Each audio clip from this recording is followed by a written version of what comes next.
sommes sur le fameux pont Faidherbe-Saint-Louis pour vivre le départ de la 3e étape. Saint-Louis, Thiès, bienvenue à tous sur TV5 Monde. Aujourd'hui, l'étape la plus longue, 189 km 500.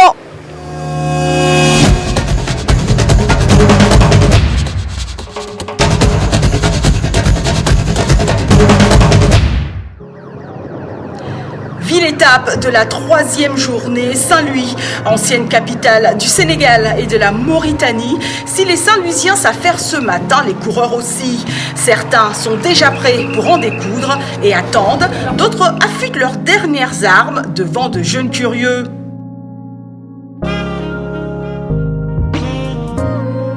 Sans plus attendre, c'est parti pour Thiès.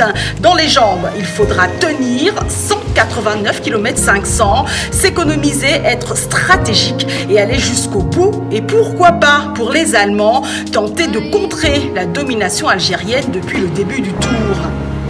Mais l'étape est longue, il faut s'économiser. Le peloton reste donc toujours groupé. Même si quelquefois certains tentent des accélérations et scindent le peloton en plusieurs parties, rien n'y fait. Il finit toujours par se regrouper. Jusqu'à l'accélération de l'Allemand de l'équipe Endurance World, Rolls, qui remporte le premier sprint intermédiaire à Kébémer. 8e au général à 1 minute du leader. Pour lui, ça semble plutôt bon pour déloger le Sénégalais Bécaye Traoré. À l'entrée de Thiès, l'Allemand est rejoint, mais 2 Algériens partent, le maillot jaune et Abderrahmane Hamza, qui remporte cette 3e étape. Derrière, belle 3e place pour l'Allemand Gabriel Ossira. Au général, l'Algérie est vraiment trop forte. Les 4 premiers sont des Fennecs avec 57 secondes d'avance pour le leader Ben Youssef. Belle 4e place pour Dominic Rolls qui éjecte du général le Sénégalais Bécaye Traoré.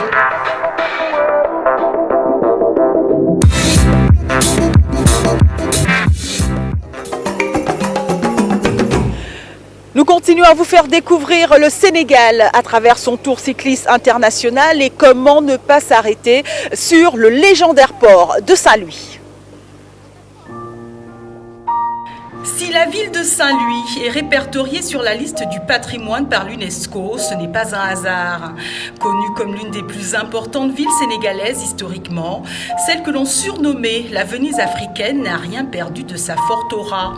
Et son port, d'où ont afflué les Européens qui l'ont construit, est depuis des siècles un véritable lieu d'activité, notamment pour les pêcheurs. Leur quartier se situe donc ici, à Gendar, où la pêche est une tradition qui se transmet de génération en génération. Ici, chaque année, transitent près de 30 000 tonnes de poissons.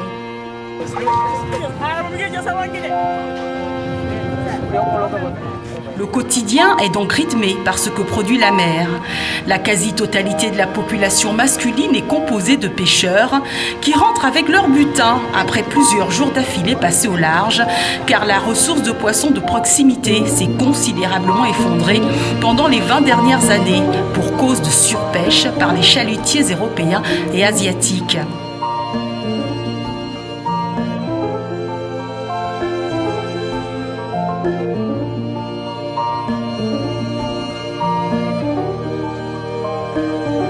Mais à Saint-Louis, on continue à être fiers de faire partie de cette catégorie d'hommes qui travaillent à la sueur de son front et savourent les résultats obtenus.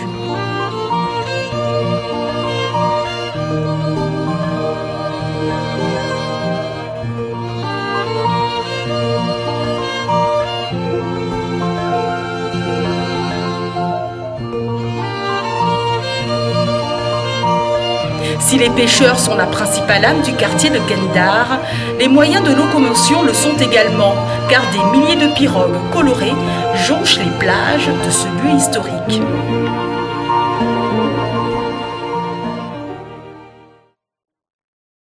Le Tour cycliste international du Sénégal continue bien évidemment sur tv5monde.com, mais également sur les réseaux sociaux. À demain, salut.